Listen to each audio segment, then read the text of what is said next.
दोस्तों, सोचा है कभी अगर ट्रैफिक के बीच में हम लोग हवा में उड़ रहे होते, बिना किसी सिग्नल के रुके, बिना किसी घंटी की आवाज के, बस सीधे अपने डेस्टिनेशन तक? क्या सीन होता, राइट? नहीं नहीं, ये कोई साइंस फिक्शन की मूवी का सीन नहीं, ये हमारे फ्यूचर का सीन हो सकता है। और ये जो हमारे फ्यूचर के मोड्स ऑफ ट्रांसपोर्ट है ना, ये वही है जो जापान और कोरिया जैसे देशों ने दिमाग में लेकर आए हैं। तो आज हम बात करेंगे कुछ ऐसे ही फ्यूचरिस्टिक ट्रांसपोर्ट के बारे में जो पूरी दुनिया को हिलाने वाले हैं। जापान और कोरिया की इनोवेशन का सीन है electric scooter, flying vehicles, cargo drone, flying taxi और भी कुछ। मान लो आप दिन के टाइम ट्रैफिक में फंसे हो और आपको लगता हो कि यार कोई ऐसा ट्रांसपोर्ट हो जो हवा में उड़ा ले जाए, तो ये सब कुछ आपके लिए है। अब थोड़ा चिल मूड में चलते हैं और बात करते हैं एक ऐसे इलेक्ट्रिक स्कूटर के बारे में जिसे देखकर आप कहोगे यार ये तो भविष्य की सवारी लगती है। हम बात कर रहे हैं वीप साइबर फोल्ड की। ये इलेक्ट्रिक स्कूटर न सिर्फ शानदार डिजाइन में है बल्कि इसके अंदर पावर और स्पीड का भी एक बेहतरीन कॉम्बिनेशन है। पहली बात, इसकी स्पीड। ये स्कूटर 100 किलोमीटर प्रति घंटे की रफ्तार से दौड़ सकता है, मतलब आप जहां तक जा सकते हो वहां तक बहुत जल्दी पहुंच सकते हो। और आप ये सोच रहे होगे कि इतनी रफ्तार के साथ बैटरी कितनी देर चलेगी, तो भाई इसका बैटरी पैक 150 किलोमीटर तक का रेंज देता है। हाँ, 150 किलोमीटर मतलब बिना टेंशन के लंबी यात्रा कर सकते हो। अब बात करते हैं इस स्कूटर की यूनिक फोल्डिंग मैकेनिज्म की। इसका डिजाइन कुछ ऐसा है कि ये आसानी से फोल्ड हो जाता है और आपके बैग में भी समा सकता है। तो अब आप सोच रहे हो क्या स्कूटर बैग में समा सकता है? हाँ, यही सच है। ये एकदम स्लीक और कॉम्पैक्ट है जिसे कहीं भी आसानी से ले जाया जा सकता है। अब बात करते हैं उस तकनीक की जो हमारी आंखों के सामने उड़ने वाली कारों का सपना सच कर सकती है, फ्लाइंग इलेक्ट्रिक व्हीकल्स। यार, अब तक तो हमने सोचा था कि ये सारी चीजें सिर्फ फिल्म्स में होती हैं, लेकिन अब जापान और कोरिया ने मिलकर इसे हकीकत बना दिया है। जॉबी एविएशन और टोयोटा का जो इलेक्ट्रिक फ्लाइंग व्हीकल है, वो सोचो एक कार जैसी चीज जो हवा में उड़ सकती है और वो भी बिना किसी प्रदूषण के। इस फ्लाइंग व्हीकल की सबसे बड़ी खासियत है इसका इलेक्ट्रिक पावर ट्रेन। इसका मतलब है कि ये व्हीकल ना सिर्फ तेज होगा बल्कि पूरी तरह से जीरो कार्बन एमिशन के साथ। आइए बात करते हैं इसकी स्पीड और रेंज की। ये व्हीकल 320 किलोमीटर प्रति घंटे की स्पीड पकड़ सकता है और इसकी रेंज है लगभग 240 किलोमीटर। मतलब अगर आप दिल्ली से गुड़गांव जा रहे हो तो कुछ ही मिनटों में पहुंच सकते हो। अब क्या ये सिर्फ उड़ने के लिए बन रहा है? नहीं, इसके अंदर एक और स्मार्ट फीचर है, इसका आर्टिफिशियल इंटेलिजेंस सिस्टम। हाँ, आपने सही सुना, ये व्हीकल आपकी ड्राइविंग के तरीके को समझता है। जैसे हम इंसान एक दूसरे को समझते हैं, वैसे ही ये व्हीकल आपकी ड्राइविंग स्टाइल को सीखता है और उसी के हिसाब से आपके साथ कनेक्ट करता है। सोचो गाड़ी की सीट पर बैठते ही वो आपका दोस्त बन जाए। ये व्हीकल 4 लोगों को आराम से लेकर जा सकता है। अब आप सोच रहे होंगे यार ये तो बड़ा महंगा होगा, तो भाई वो तो देखना पड़ेगा, लेकिन हाँ, ये निश्चित रूप से उस दुनिया का हिस्सा होगा जो किसी भी दिन हमें ट्रैफिक से मुक्त कर देगा। अब बात करते हैं जापान के सस्पेंडेड मोनोरेल्स की। अगर आपने कभी सोचा है कि ट्रेनों को उल्टा लटका दिया जाए, तो जापान में कुछ ऐसा ही हो रहा है। ये मोनोरेल्स वैसे तो दिखने में बिल्कुल अलग हैं, लेकिन इनका काम उतना ही स्मार्ट है।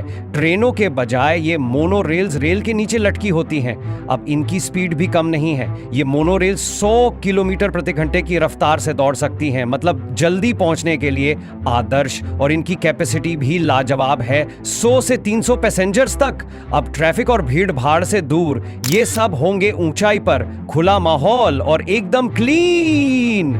अब ये जो सस्पेंडेड मोनोरेल्स हैं, ये ना सिर्फ शहर के ट्रैफिक से बचाती हैं बल्कि पर्यावरण को भी कम नुकसान पहुंचाती हैं। बिना धुएं के, बिना प्रदूषण के, बस एक स्मार्ट तरीका है शहर में घूमने का। और इनकी सबसे खास बात ये है कि ये उन इलाकों में भी चल सकती हैं जहां भूकंप आने का खतरा हो, क्योंकि इनमें स्पेशल वाइब्रेशन एब्जॉर्प्शन टेक्नोलॉजी लगाई जाती है। मतलब सेफ्टी पर कोई समझौता नहीं। अब बात करते हैं SH-60L जापानी हेलीकॉप्टर की। यह हेलीकॉप्टर सिर्फ उड़ने के लिए नहीं बल्कि इसकी बहुमुखी क्षमता के लिए भी जाना जाता है। यार, ये है वो हेलीकॉप्टर जो समुद्र के किनारे, युद्ध क्षेत्रों में और राहत कार्यों में भी काम आता है। मतलब हर जगह, हर हालत में काम आता है। बिल्कुल जैसे हमारे मोहल्ले का वह लड़का जो हर काम में हाथ बंटाता है। SH-60L हेलीकॉप्टर की बात करें तो इसमें है 2 जनरल इलेक्ट्रिक टर्बोशाफ्ट इंजन जो इसे 270 किलोमीटर प्रति घंटे की रफ्तार देने के साथ साथ 830 किलोमीटर तक उड़ने की क्षमता भी देते हैं। हेलीकॉप्टर का तो काम ही है, लेकिन ये कितना पावरफुल है इसका अंदाजा आप इस बात से लगा सकते हो कि ये समुद्र की गश्त, सबमरीन पकड़ने और सरफेस टारगेट्स को नष्ट करने में भी माहिर है। अब हम बात करेंगे एक ऐसे कार्गो ड्रोन की जो कागज पर नहीं बल्कि असलियत में उड़ने वाला है। हाँ, सही सुना आपने। कावासाकी ने के रेसर X2 नामक एक वर्टिकल टेक ऑफ और लैंडिंग वीटॉल एयरक्राफ्ट बनाया है जो कार्गो डिलीवरी के लिए पूरी तरह तैयार है। सोचो यह कार्गो डिलीवरी का तरीका कैसा होगा जब ये ड्रोन आपकी डिलीवरी को सीधे आपके घर की छत पर छोड़ दे। के रेसर X2 का पावर सोर्स है वही सुपरचार्ज्ड इंजन जो कावासाकी के निंजा H2R बाइक से लिया गया है। 310 हॉर्स पावर देने वाला ये इंजन इसे तेज उड़ान भरने में मदद करता है। इसके साथ ही इस ड्रोन का कुल पेलोड क्षमता 200 किलो तक है, यानी जो पारंपरिक डिलीवरी ट्रक घंटों में करते हैं ये ड्रोन उसी को चुटकियों में कर डालेगा। अब बात करते हैं इस ड्रोन की स्पीड और रेंज की। ये ड्रोन 140 किलोमीटर प्रति घंटे की स्पीड से उड़ सकता है और एक बार में 100 किलोमीटर तक की यात्रा कर सकता है। मतलब अगर आपके पास कहीं बर्फीली पहाड़ियों के बीच एक दूर दराज का गाँव है और आपको वहां कोई सामान भेजना है तो ये ड्रोन उस जगह तक जल्दी से और बिना किसी रुकावट के पहुंच सकता है। अब बात करते हैं बेल नेक्सस एयर टैक्सी की, जो सचमुच शहरी मोबिलिटी की दुनिया बदलने वाला है। बेल नेक्सस एक hi-tech vertical take off and landing V2E air वाहन है जिसे अर्बन ट्रांसपोर्ट के लिए डिजाइन किया गया है। इसका मतलब ये टैक्सी ट्रैफिक के ऊपर उड़ते हुए आपको सीधा आपके गंतव्य तक ले जाएगी। और जो सबसे बड़ी बात है वह ये है कि ये एक हाइब्रिड इलेक्ट्रिक प्रोपल्शन सिस्टम पर चलता है जिससे ये कम इंफ्रास्ट्रक्चर पे कम दबाव डालते हुए भी बेहतरीन रेंज और स्पीड देता है। बेल नेक्सस की खासियत है कि इसमें 4 पैसेंजर और 1 पायलट की सवारी हो सकती है। इसका वजन 2720 किलोग्राम है और ये 270 किलोमीटर तक की रेंज आसानी से कवर कर सकता है। मतलब आप 1 घंटे में 240 किलोमीटर की दूरी तय कर सकते हो।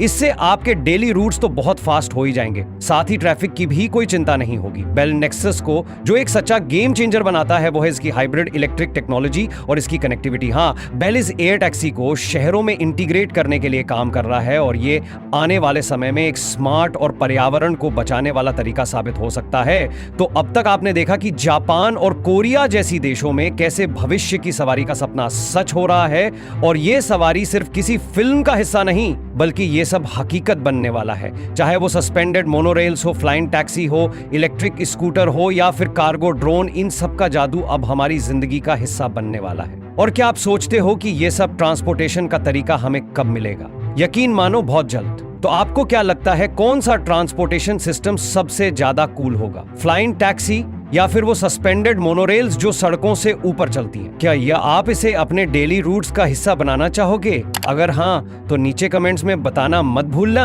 और हाँ, वीडियो अच्छा लगा हो तो लाइक जरूर करना। दोस्तों, हमारा अगला वीडियो बहुत ही धमाकेदार होने वाला है। अगर अपने चैनल को सब्सक्राइब नहीं किया तो जल्दी से सब्सक्राइब कर ले और बेल आइकॉन भी दबा दे ताकि जैसे ही हमारी अगली इंटरेस्टिंग वीडियो पब्लिश हो तो आपको तुरंत नोटिफिकेशन मिल जाए और वीडियो मिस ना हो। धन्यवाद।